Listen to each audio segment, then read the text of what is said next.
क्या कर रहे पितामह? कभी कभी कर्तव्य की चेतना आकांक्षाओं के स्वप्न पर हावी हो जाती।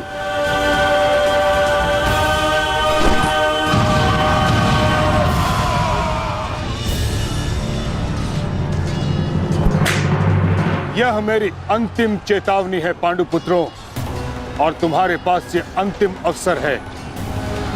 समर्पण करो, अन्यथा परिणाम के लिए प्रस्तुत रहो।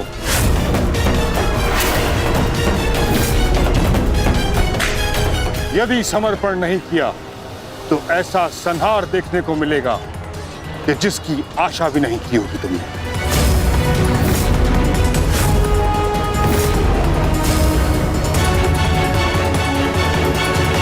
किस बात का समर्पण पितामह?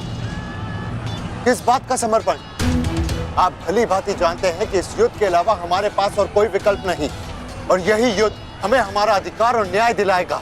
तो ठीक है, अपने इस निर्णय का परिणाम भुगतने के लिए तत्पर हो जाओ।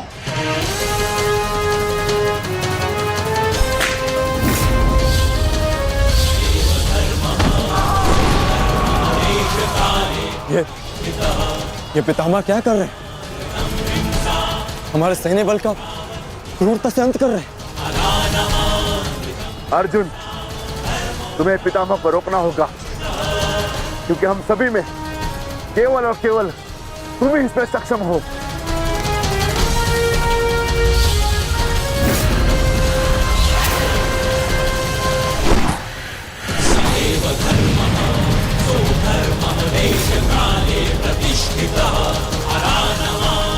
अर्जुन,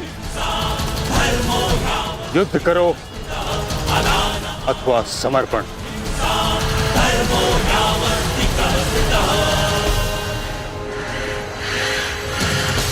तुम्हारे मौन ने मुझे उत्तर दे दिया।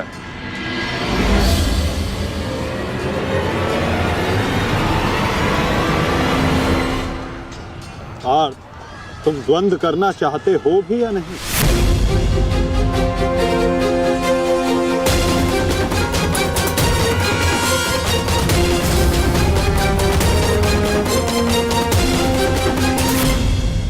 तुम्हारे मौन ने मुझे उत्तर दे दिया। उचित होगा पितामह कि आप अपनी ओर से कौरवों को भी आक्रमण करने की अनुमति दीजिए, क्योंकि आप तो मेरे साथ द्वंद्व में व्यस्त होने वाले हैं। मेरी ओर से लड़ रहे योद्धाओं का अपमान मत कीजिए पितामह। ठीक है अर्जुन,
युद्ध का 9वां दिन।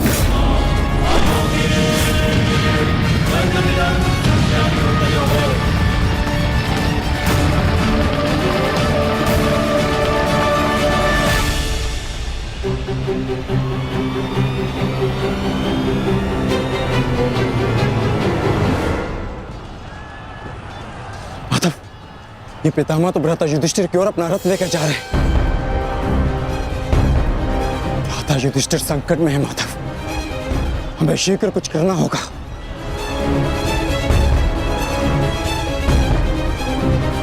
तुम भली भांति जानते हो युधिष्ठिर कि तुम मुझसे द्वंद्व करने में सक्षम नहीं हो। इस कारणवश अपने सैनिकों की आहुति देना बंद करो, समर्पण कर दो।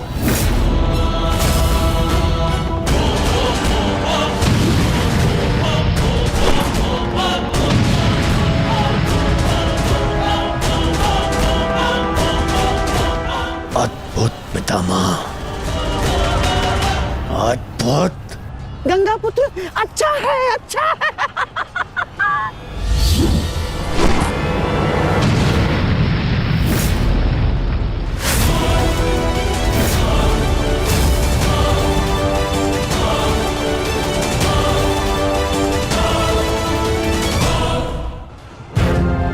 मेरे मार्ग से हट जाओ।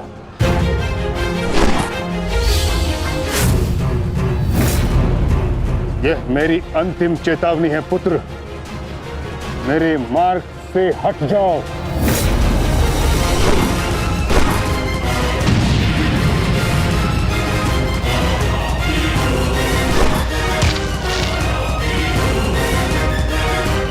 समर्पण करो।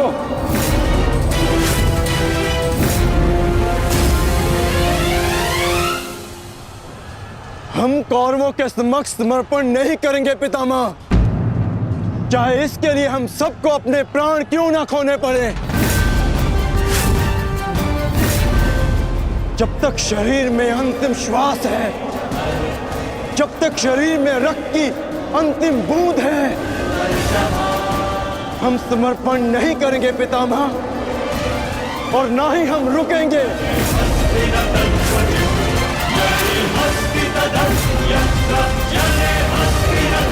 ठीक है अर्जुन, यदि तुम्हारा निर्णय यही है तो मेरा उत्तर भी जान लो।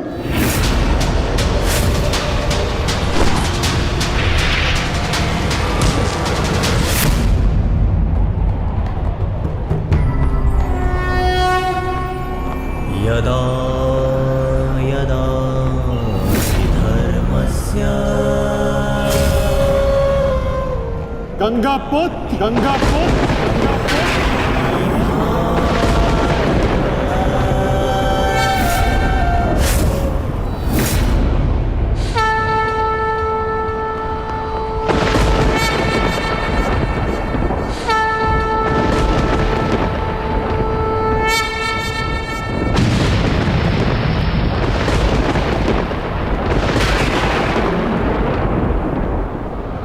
मेरे शस्त्र ना उठाने के दिए गए वचन को मेरी दुर्बलता मत समझना। स्मरण रखिए कि समय के साथ वचन के अर्थ का उत्थान ना होना धर्म नहीं, अधर्म होता है।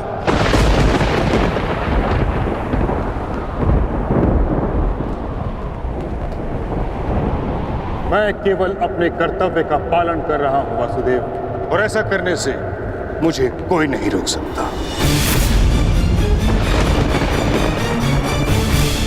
कोई भी नहीं।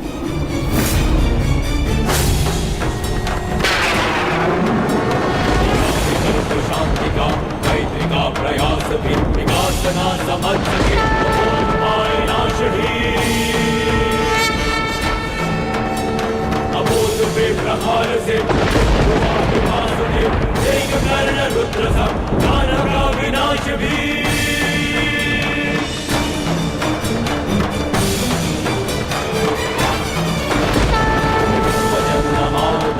युद्ध भाषा नाचता उसे मिलेगा युद्ध भी, दंड भी, प्रहार भी। कम कटेगा पाप का, नाश होगा नीच का, दमन करेंगे वासुदेव उसका अहंकार भी। चक्र के प्रहार से अग्नि कृष्ण की करेगी पाप का दलन। पाप से गति धरा राही मां पुकारती, ईश द्वार का अपना प्राण मांगती। सुंदरा को देंगे त्राण, रच के एक नौ विधान, भूमिशाई करके पाप को करेगी आरती।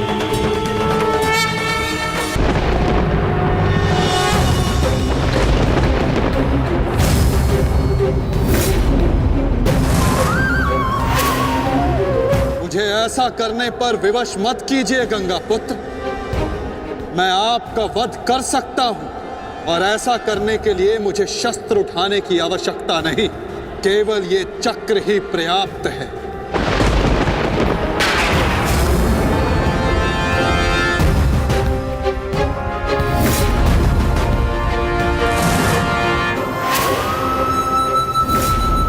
गंगा पुत्र देवव्रत, मैं इस समय ना मनुष्य वासुदेव, ना ही मैं यदुवंशी कृष्ण, मैं इस समय केवल गुरु श्रेष्ठ हूं।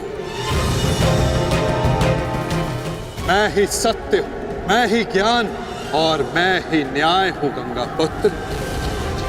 इस महायुद्ध का आवाहन और इस युद्ध में आपकी उपस्थिति मेरे निर्णय से है गंगा पुत्र।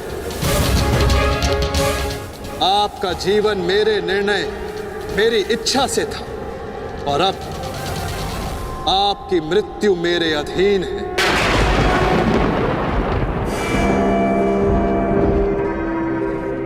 मैं पर ब्रह्म हूं, जिस पर कोई बंधन नहीं गंगा पुत्र, ना ही युद्ध के नियमों का और ना ही किसी प्रकार के वचनों का।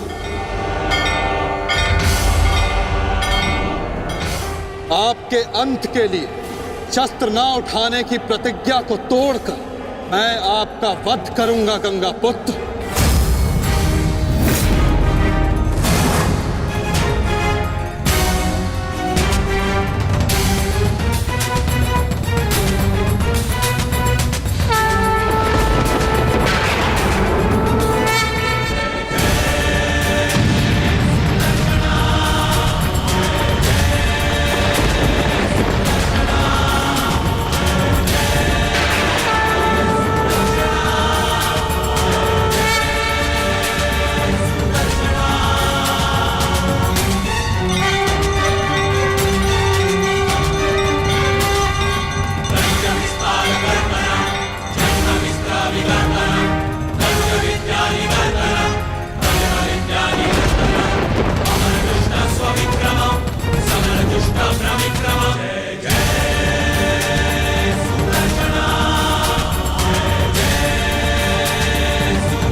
धर्म स्थापना के मार्ग पर आगे बढ़िए वासुदेव। अंत कर दीजिए मेरे इस जीवन का।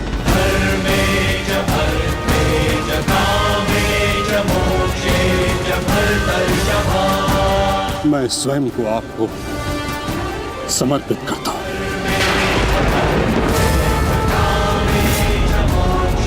क्योंकि ना तो पांडव मेरे प्राण लेने में सक्षम है और ना ही मैं उन्हें मार पाऊंगा। मैंने सदैव धर्म का पालन किया, कभी अधर्म नहीं किया। यदि कोई अधर्म हुआ तो केवल ये कि मैंने आपको प्रतिज्ञा तोड़ने पर विवश किया। यदि आपको ऐसा लगता है कि आपने कोई अधर्म नहीं किया तो यह आपकी सबसे बड़ी भूल है गंगा पुत्र। अवश्य आपने सदैव धर्म का पालन किया गंगा पुत्र, किंतु केवल अपने लिए, अपने वचनों के लिए, और यही आपका सबसे बड़ा अधर्म है। क्योंकि जिसके पास शक्ति हो उसे स्वयं के लिए नहीं, संसार के लिए उत्तरदायी होना चाहिए, और जो आप नहीं हो पाए गंगा पुत्र।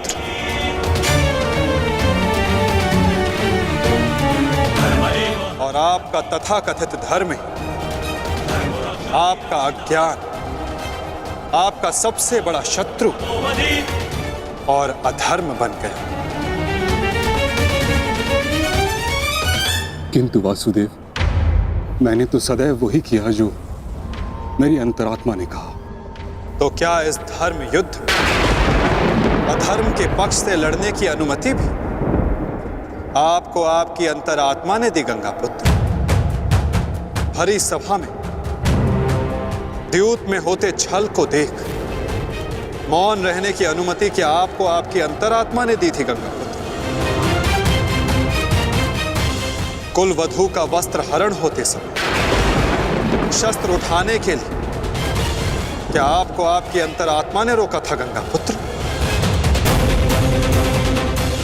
हस्तिनापुर की सुरक्षा के लिए आपने इतिहास की सबसे भीषण प्रतिज्ञा ली गंगा पुत्र, परंतु आप हस्तिनापुर का अर्थ ही अनुचित समझ बैठे।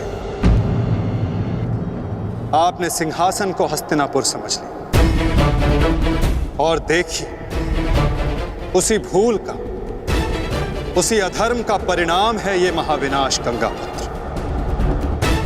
आपने हस्तिनापुर के सिंहासन का त्याग नहीं, आपने संसार के प्रति अपने कर्तव्यों का त्याग किया था गंगा पुत्र, और यही आपका सबसे बड़ा अधर्म था।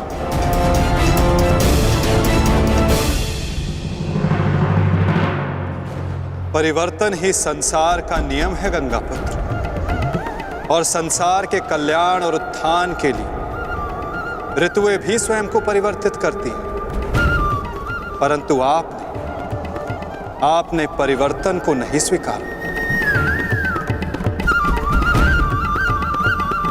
जो स्थिर हो जाए वो मनुष्य नहीं, पाषाण है, और जो अपने विचार को कभी बदले नहीं वो मानवता का शमशान है गंगा पुत्र।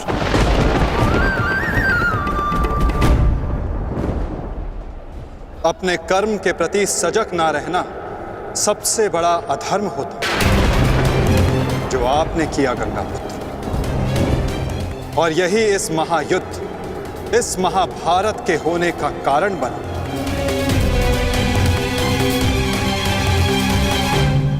प्रभु, मेरा मार्गदर्शन कीजिए। आपका कर्तव्य यह है गंगा पुत्र कि आप अपने शस्त्र को त्याग कर अपने जीवन का बलिदान देकर इस अधर्म को रोकें।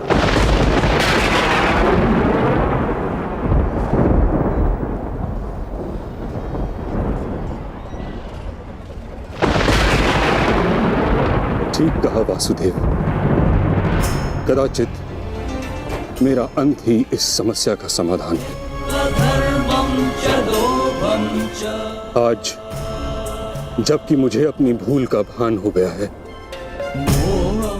मैं अपना प्रारब्ध स्वीकार करने के लिए तैयार हूं।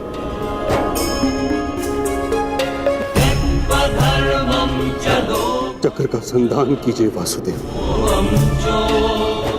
और मुझे मृत्यु का सौभाग्य देने की कृपा कीजिए।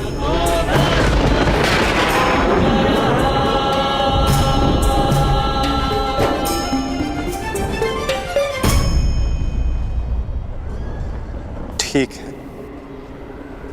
यदि आपकी इच्छा ये मृत्यु पाने की है तो मैं अपनी प्रतिज्ञा को तोड़कर तुम्हें मुक्त करता हूं गंगा पुत्र।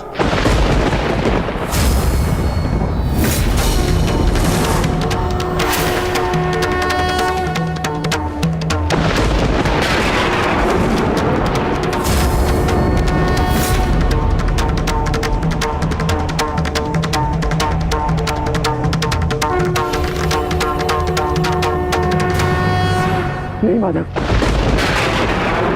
आपने इस धर्म युद्ध का बीड़ा उठाया है, वचन तोड़कर उसे कलंकित मत कीजिए। मैं नहीं चाहता कि आप पर कोई उंगली उठे। नहीं पार्थ, मेरी प्रतिज्ञा टूटने की अपेक्षा से अधिक महत्वपूर्ण धर्म की स्थापना है।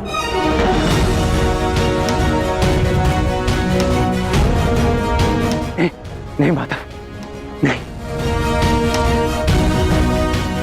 आपने ही भारभृग को वीर गति दी है माधव, ताकि इस युद्ध से जुड़ी प्रतिज्ञाएं, वचन और प्रारब्ध भंग ना हो सके।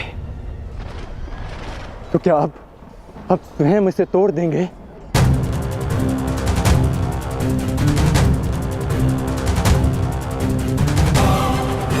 आप मुझे एक अवसर और दीजिए माधव, मैं अपने संपूर्ण मनोबल और कौशल से यह युद्ध करूंगा। जब तक मेरे शरीर में रक्त की एक बूंद भी बहेगी, मैं अपने मन में भावनाओं को नहीं बहने दूंगा माधव।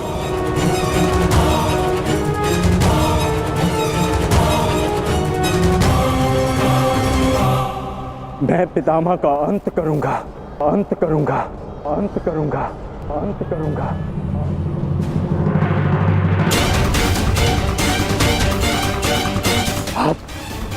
आप ये चक्र छोड़ दीजिए माधव, आप ये चक्र छोड़ दीजिए।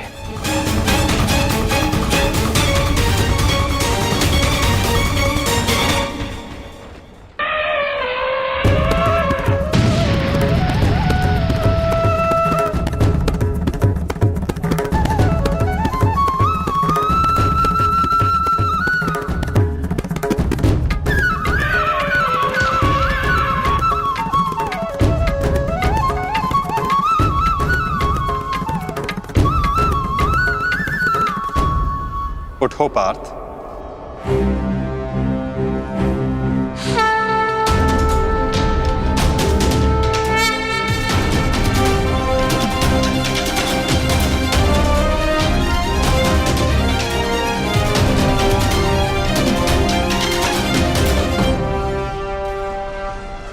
आपके हाथों मोक्ष पाना कदाचित मेरे भाग्य में नहीं वासुदेव।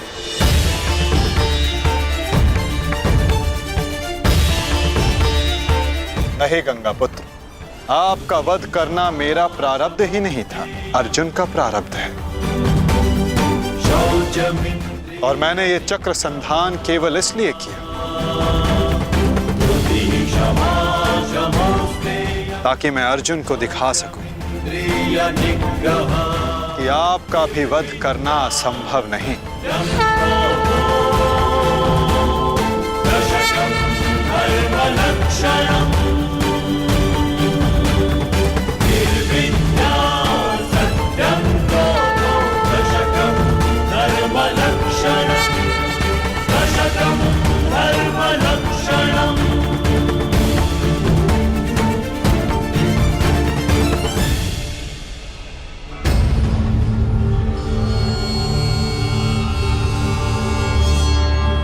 आओ पार्थ।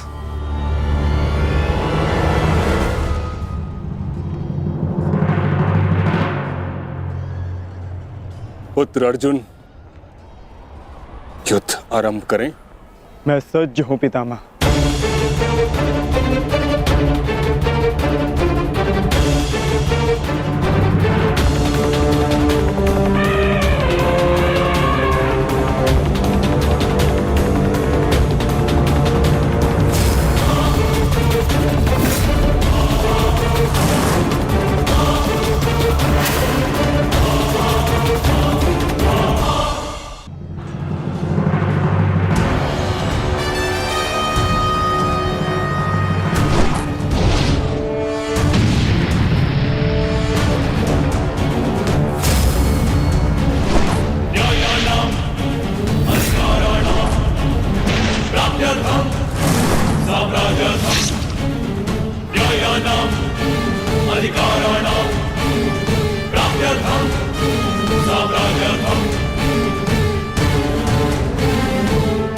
अद्भुत पुत्र अर्जुन, कर्म पथ पर तुम्हें भावनाओं से ऊपर उठते हुए देख प्रसन्नता हुई।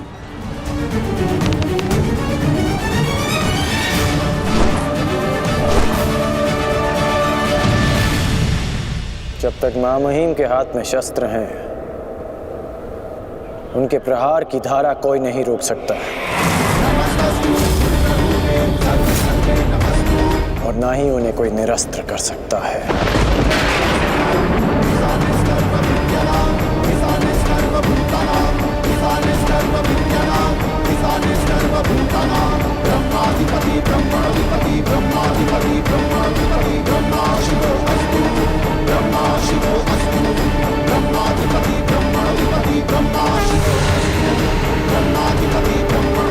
तुम्हारी तपस्या सफल हो गई बालिका।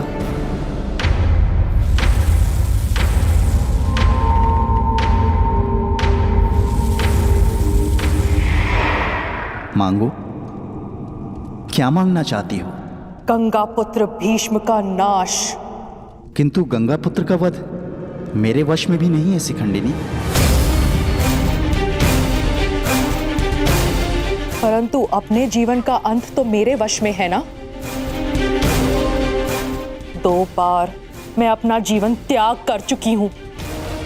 इस बार भी मैं फिर जन्म लूंगी और अगले जन्म में भीष्म का अंत करने आऊंगी।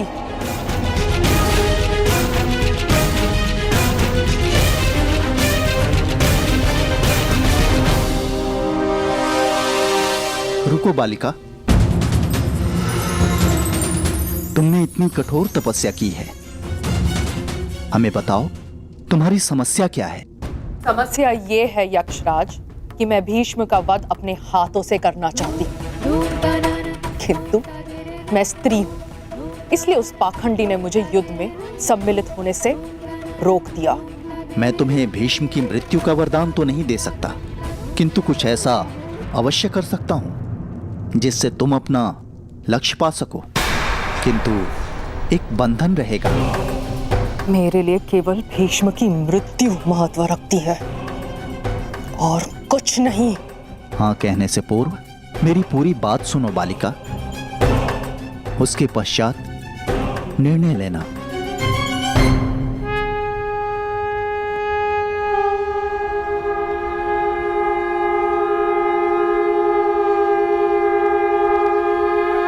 पुत्र अर्जुन, आज तुम कुशलता पूर्वक लड़े, परंतु मेरे वध के लिए यह पर्याप्त नहीं। हाँ, क्योंकि महामहिम के पास तुम सबके नाश के लिए पर्याप्त अस्त्र है धनुर्धारी अर्जुन।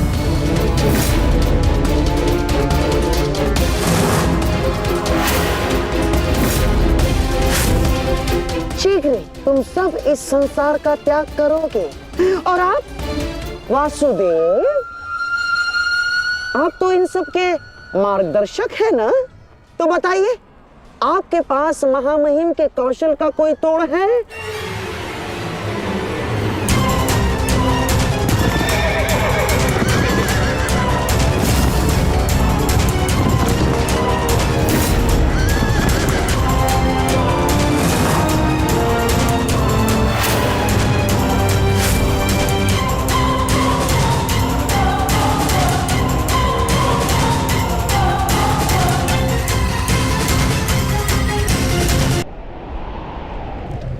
आज मैंने पूरे सामर्थ्य से पितामह का सामना किया, परंतु उन्हें परास्त करने में असफल रहा।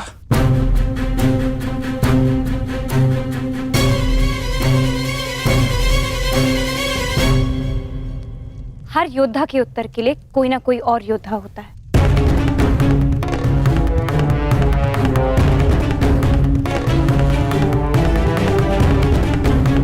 केशव, आप ही तो कहते हैं ना कि कभी कभी भाग्य स्वयं चलकर हमारे पास आता है, किंतु शिखंडिनी अब तक क्यों नहीं आई? उसे इतना समय क्यों लग रहा है केशव?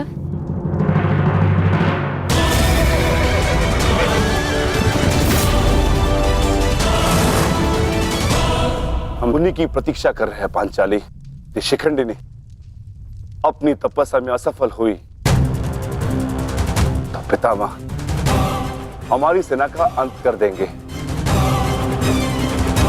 और हमारे पास केवल और केवल 2 अक्षणीय सेना शेष है। अरे तो क्या करें? कुछ तो करना ही होगा, अन्यथा हम इस युद्ध में पराजित हो जाएंगे।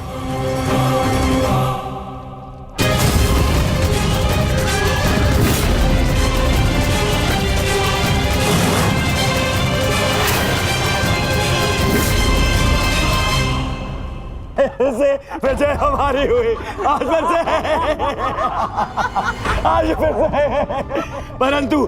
परंतु सबसे अधिक प्रसन्नता मुझे तब होती है जब वो धनुर्धारी अर्जुन के मुख पर मैं भय देखता हूँ।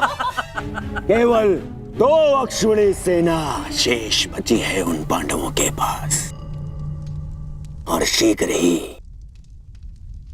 वो 2 अक्षुणी सेना भी समाप्त हो जाए। अंत हो जाएगा, उनकी सेना का और उन पांडवों का। अवश्य अंत होगा, नाश होगा, क्यों नहीं होगा? परंतु खेद है अंगराज, आप इस युद्ध में लड़ नहीं पाएंगे, क्योंकि महामहिम जिस वेग से पांडवों की सेना को नष्ट कर रहे हैं, उससे तो ऐसा प्रतीत होता है कि यह युद्ध कल ही समाप्त हो जाएगा। गांधार नरेश, युद्ध अभी तक समाप्त नहीं हुआ है। मैंने आप सबसे पहले भी कहा था कि विजय से पूर्व उत्सव मनाना उचित नहीं है।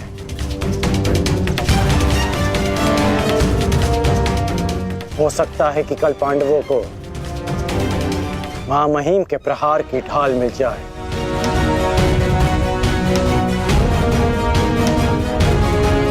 इस युद्ध में कुछ भी संभव है।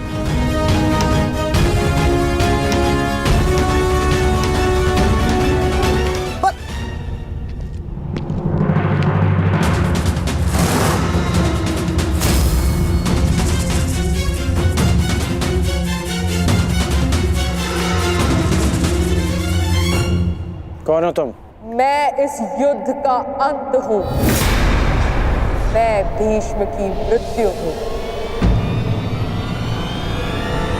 देवी शिखंडिनी,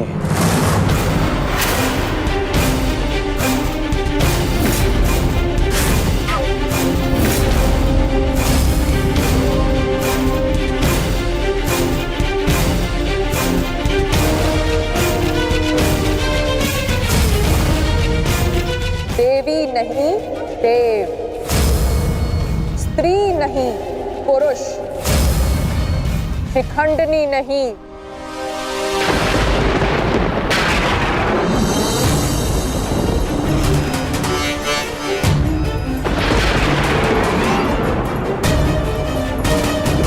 शिखंडी।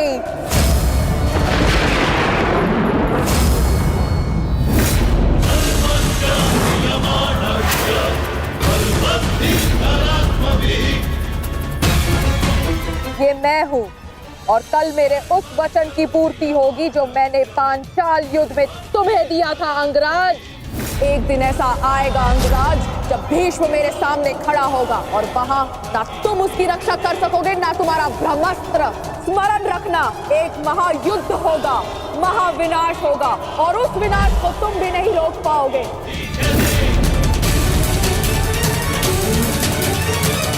बधाई हो, कल से तुम इस युद्ध में प्रवेश करोगे। कल कुरुक्षेत्र एक योद्धा को विदा करेगा और दूसरे योद्धा का स्वागत।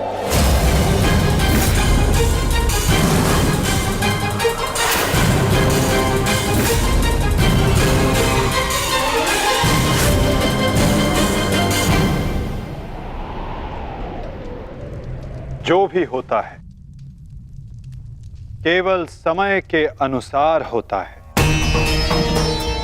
और उचित समय आने को है। हमें केवल धैर्य रखना है जब तक उचित समय नहीं आ जाता। शिखंडिनी कुरुक्षेत्र पहुंच चुकी है।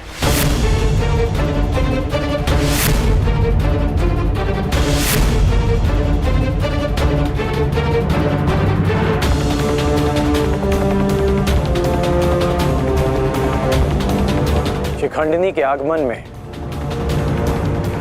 आपकी संभावित मृत्यु छिपी है, फिर भी आप मुस्कुरा रहे हैं।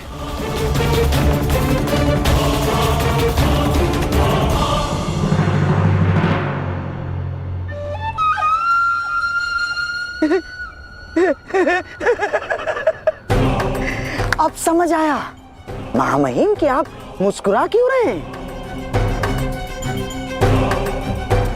युद्ध के नियमानुसार शिखंडिनी युद्ध में भाग ले ही नहीं सकती, क्योंकि वो एक स्त्री है।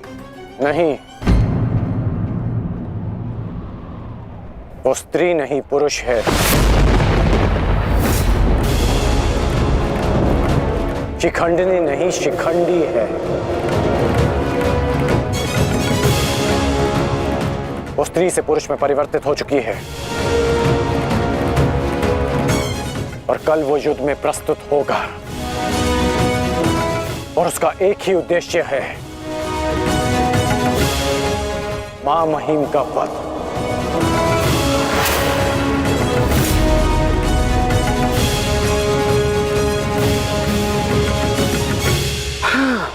एक स्त्री अपने प्रतिशोध की आग के चलते पुरुष बन गई। अद्भुत। भला भला यह कैसे संभव हुआ?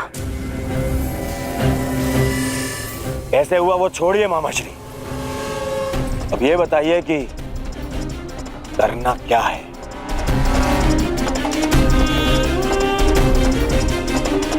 चिंता न करो मेरे होने वाले सम्राट। तुम्हारा ये मामा इसका भी कोई ना कोई उपाय अवश्य ढूंढ लेगा।